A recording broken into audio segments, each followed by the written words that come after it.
नमस्कार दोस्तों, स्वागत है आप सभी का आपके YouTube चैनल शिक्षा शास्त्र में।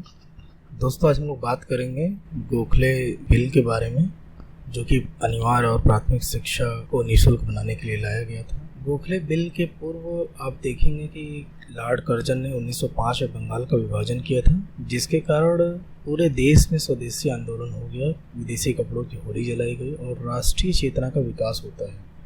राष्ट्रीय आंदोलन का शिक्षा पर भी प्रभाव पड़ता है, जिसके लिए राष्ट्रीय शिक्षा की मांग की गई और इसमें मुख्य रूप से आप देखेंगे कि राष्ट्रीय शिक्षा के कुछ आधारभूत सिद्धांत हो गए कि भारतीयों के नियंत्रण में शिक्षा हो और मातृभूमि के लिए प्रेम हो, राष्ट्रीय चरित्र का विकास हो। और इसके साथ ही साथ उस समय का जो भारत का जो सिचुएशन था, एजुकेशनल बैकग्राउंड की अगर हम बात करें तो बंगाल में कई राष्ट्रीय स्कूल खुले जा रहे थे और 1901 में रविन्द्रनाथ टैगोर ने शांति निकेतन नामक स्थान में ब्रह्मचर्य आश्रम की स्थापना कर ही दी थी।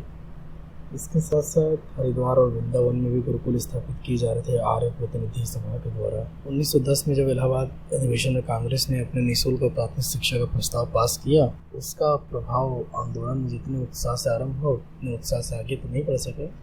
1911 में बंगाल विभाजन की समाप्ति के साथ यह लगभग एकदम समाप्त हो गया था। बाद में लगभग सन 1920 में महात्मा गांधी के असहयोग आंदोलन के प्रारंभ होने पर इसे पुनर्जीवन मिला। अनिवार्य प्राथमिक शिक्षा हेतु गोखले का जो प्रस्ताव आया था उसके बारे में हम लोग बात करते हैं। 20वीं शताब्दी के प्रारंभ में हुए जो राष्ट्रीय आंदोलन थे, इसके फलस्वरूप जनसाधारण के मन में आशा का एक संचार हुआ। राष्ट्रीय नेता अपने देशवासियों की सामाजिक, आर्थिक और बौद्धिक उन्नति के लिए शिक्षा के महत्व पर बल दे रहे थे। ऐसे समय में अनेक महानुभावों ने विभिन्न प्रांतों में सरकारों से अनिवार्य प्राथमिक शिक्षा प्रारंभ करने का अनुरोध किया।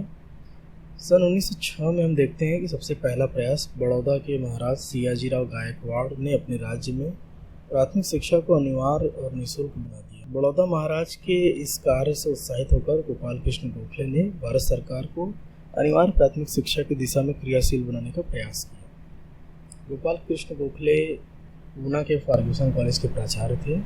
इसके साथ साथ वो भारतीय राष्ट्रीय कांग्रेस के अध्यक्ष भी रह चुके थे। वे केंद्रीय धारा सभा, जिसे हम इंपीरियल लेजिस्लेटिव असेंबली के नाम से जानते हैं, उसके सदस्य भी थे। सन 1910 से 1913 के बीच उन्होंने सरकार द्वारा प्राथमिक शिक्षा को अनिवार्य बनाए जाने के लिए कई प्रयास किए। गोखले तत्कालीन भारत में प्राथमिक शिक्षा की दयनीय दशा को अत्यंत व्यथित हो गए थे देख करके। उनका विचार था कि अशिक्षित और अज्ञानी राष्ट्र कभी भी सही उन्नति नहीं कर सकता है, वह जीवन की दौड़ में पिछड़ जाता है। वे भारत में प्राथमिक शिक्षा के एक महान दृष्टा के रूप में देखे जा सकते हैं। गोपाल कृष्ण गोखले ने 19 मार्च सन 1910 को केंद्रीय धारा सभा के समक्ष प्राथमिक शिक्षा को अनिवार्य तथा निःशुल्क बनाने के संदर्भ में अपना प्रस्ताव रखा, जिसमें उन्होंने कहा कि यह सभा संस्तुति करती है कि समस्त राष्ट्र में प्राथमिक शिक्षा को निःशुल्क तथा अनिवार्य बनाने की दिशा में प्रयास प्रारंभ किया जाए और सरकारी तथा गैर सरकारी अधिकारियों का एक संयुक्त आयोग इस संबंध में निश्चित प्रस्ताव तैयार करने के लिए शीघ्रता से ही नियुक्त किया जाए। सरकार के द्वारा प्राथमिक शिक्षा के संबंध में कार्यवाही करने का आश्वासन देने पर गोखले ने अपने इस प्रस्ताव को वापस ले लिया, परंतु सरकार का यह आश्वासन तात्कालिक समस्या को टालने के लिए था। अगले 1 वर्ष तक सरकार ने इस दिशा में कोई भी सक्रिय कदम नहीं उठाया। गोखले ने फिर एक बार 16 मार्च 1911 को केंद्रीय धारा सभा में अपना प्रसिद्ध विधेयक प्रस्तुत किया। समस्त भारतीय जनमानस के लिए प्राथमिक शिक्षा को अनिवार्य बनाने संबंधी अपने इस विधेयक के उद्देश्य को स्पष्ट करते हुए उन्होंने कहा कि इस विधेयक का उद्देश्य देश की प्राथमिक शिक्षा प्रणाली में अनिवार्यता के सिद्धांत को क्रमशः लागू करने की व्यवस्था करना है। प्राथमिक शिक्षा को अनिवार्य बनाने की दिशा में मील के पत्थर के रूप में गोखले के द्वारा प्रस्तुत इस विधेयक की मुख्य विशेषताएं की अगर हम चर्चा करें तो हम पाते हैं कि भारत में प्राथमिक शिक्षा को अनिवार्य बनाने की दिशा में पहल करने का उचित समय आ गया है। विधेयक के प्रावधान केवल नगर पालिका अथवा जिला परिषदों के द्वारा इस हेतु घोषित क्षेत्रों में लागू होंगे।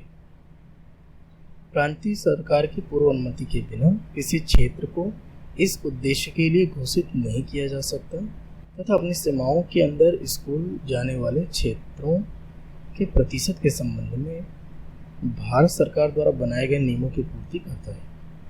प्रारंभ में यह शिक्षा केवल बालकों हेतु लागू की जाए, परंतु बाद में स्थानीय संस्था इसे लड़कियों पर भी लागू कर सकती है। प्रस्तावित आयु सीमा केवल 6 से 10 वर्ष होगी। इस प्रकार हम देखते हैं गोखले ने 6 से 10 वर्ष तक के बालकों के लिए अनिवार्य और निःशुल्क शिक्षा का प्रावधान से संबंधित प्रस्ताव केंद्रीय धारा सभा में प्रस्तुत किया। गोखले के विधेयक में अनिवार्य प्राथमिक शिक्षा के संबंध में दिए गए सुझाव सरल, स्पष्ट और सामान्य प्रकृति के थे, परंतु सरकार विधेयक के प्रति उत्साहित नहीं थी। उसने इस विधेयक को जनमत संग्रह हेतु प्रांतीय सरकारों, विश्वविद्यालयों तथा अनेक व्यक्तिगत संस्थाओं के पास भेज दिया। 18 मार्च 1912 को केंद्रीय धारा सभा में विधेयक पर विचार विमर्श हुआ, जो 2 दिन अर्थात 18 और 19 मार्च 1912 तक चला। गोखले का बिल 13 के मुकाबले 38 मतों से अस्वीकार कर दिया गया। सरकारी प्रवक्ता के रूप में सर हरकोर्ट बटलर ने विधेयक का विरोध करते हुए तर्क दिया कि प्रांतीय सरकार विधेयक के पक्ष में नहीं है, शिक्षित वर्ग भी विधेयक के पक्ष में नहीं है, राष्ट्र अनिवार्य शिक्षा के लिए तैयार नहीं है, अनिवार्य शिक्षा के लिए जनता की मांग नहीं है, अनिवार्य शिक्षा लागू करने के अनेक प्रशासनिक कठिनाइयां हैं, स्थानीय संस्थाएं अनिवार्य शिक्षा के लिए नए कर लगाने को तत्पर नहीं है। गोखले के अकाट्य तर्कों के बावजूद सरकार ने विधेयक को असामयिक व अनुपयुक्त बताते हुए तिरस्कृत कर दिया। विधेयक के अस्वीकार हो जाने से गोखले तनिक भी हतोत्साहित नहीं हुए। अपने प्रस्ताव के अंत में बोलते हुए उन्होंने कहा कि मैं जानता था मेरा विधेयक संध्या तक खाड़ कर फेंक दिया जाएगा। मुझे न तो कोई शिकायत है और न ही निराशा। मैं सदैव महसूस करता हूँ तथा प्रायः कहता हूँ कि हम भारत की वर्तमान पीढ़ी केवल असफलताओं के द्वारा अपने राष्ट्र की सेवा करने की आशा कर सकते हैं। इस प्रकार हम देखते हैं कि गोखले का विधेयक अस्वीकार तो हो गया, परंतु उनके द्वारा प्रस्तुत इस विधेयक का बहुत प्रभाव पड़ा। देश में प्राथमिक शिक्षा की मांग धीरे धीरे बढ़ने लगी। इसके उपरांत देश में अनेक प्रांतों में अनिवार्य प्राथमिक शिक्षा अधिनियम पारित किए गए। गोखले के विधेयक को निरस्त करते इसमें सरकार ने प्राथमिक शिक्षा की आवृत्ति और गैर आवृत्ति अनुदान देने का वादा किया था, और तत्कालिक परिस्थिति में सरकार जनसामान्य की शिक्षा में विस्तार की बढ़ती मांग को पूर्ण रूप से उपेक्षा नहीं कर पा रही थी।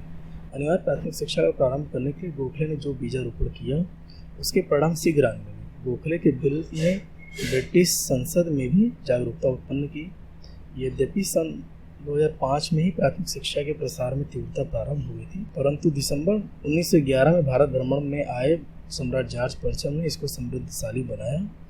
अपने सम्मान में जो आयोजित दिल्ली दरबार में जॉर्ज प्रथम ने प्राथमिक शिक्षा के प्रसार के लिए 50 लाख रुपए की अतिरिक्त धनराशि देने की घोषणा की। कलकत्ता विश्वविद्यालय में 6 फरवरी 1912 को अपने संदेश में जॉर्ज प्रथम ने कहा कि मेरी इच्छा है कि संपूर्ण देश में स्कूलों और कॉलेजों का जाल फैल जाए, जहां से अपने उद्योग और कृषि जीवन के सभी व्यवसायों को संभालने के योग्य राजभक्त, निर्भीक और उपयोगी नागरिक निकल सके।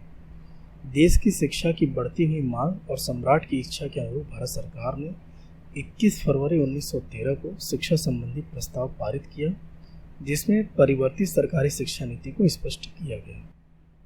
इस प्रकार हम देखते हैं कि गोखले के विधेयक के फलस्वरूप ही शिक्षा नीति संबंधी सरकारी प्रस्ताव 1913 पारित हुआ। इस वीडियो के लिए आपने समय दिया, आपका बहुत बहुत आभार।